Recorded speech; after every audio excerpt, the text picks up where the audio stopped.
Okay.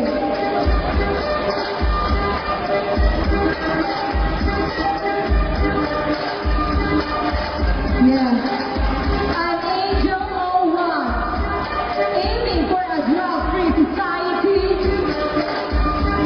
Droga, droga, droga, ay iwasan na.